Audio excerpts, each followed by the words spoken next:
Ever wondered what creatine cycling is and how it could benefit your fitness regime? This is the process where you alternate between periods of taking creatine and not taking it, a strategy that can optimize your body's response to this supplement. In this video, we're going to break down creatine cycling into easy-to-understand steps, shedding light on the ins and outs of this intriguing approach.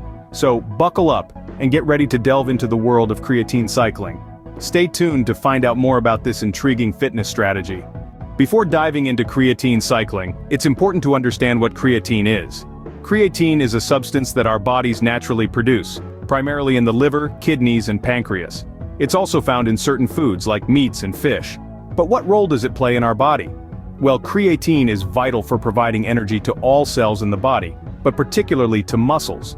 It's like a power boost, helping to increase strength, muscle mass, and performance during high-intensity workouts. It's no wonder that creatine is a popular supplement among fitness enthusiasts, athletes, and bodybuilders.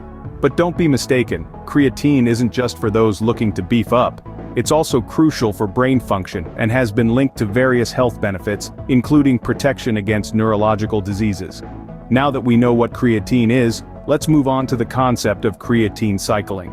So, what exactly is creatine cycling? Well, let's dive into the details. Creatine cycling is an approach designed to maximize the benefits of creatine supplementation while avoiding the potential downside of long-term continuous use.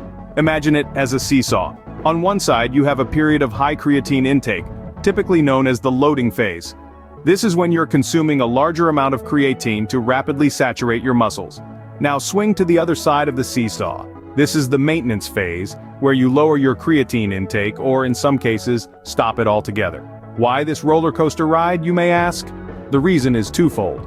First, it prevents the body from becoming too accustomed to a high intake of creatine, a phenomenon known as saturation.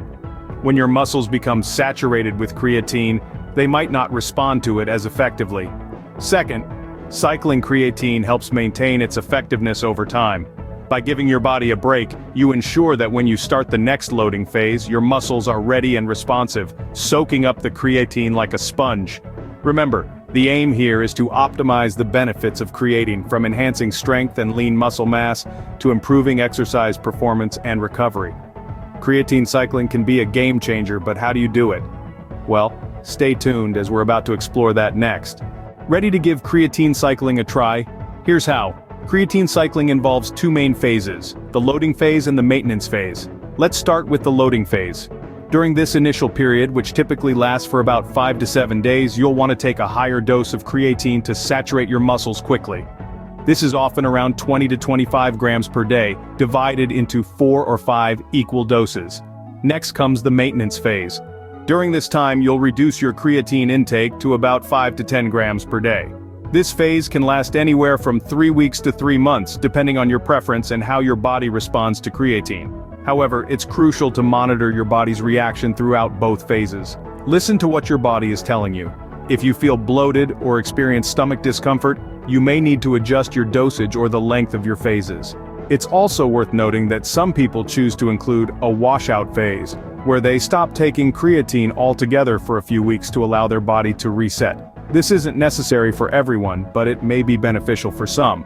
Remember, everyone's body is different, so it may take some tweaking to find the perfect creatine cycle for you.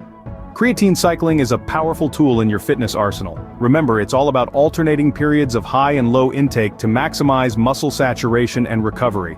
It's a strategy that could potentially enhance your performance, recovery, and muscle growth. But remember, it's not a one-size-fits-all. Customize it to fit your unique needs and goals. So why not give creatine cycling a try? Or delve deeper into the research? You could uncover a new level of fitness potential. Until next time, keep pushing your limits.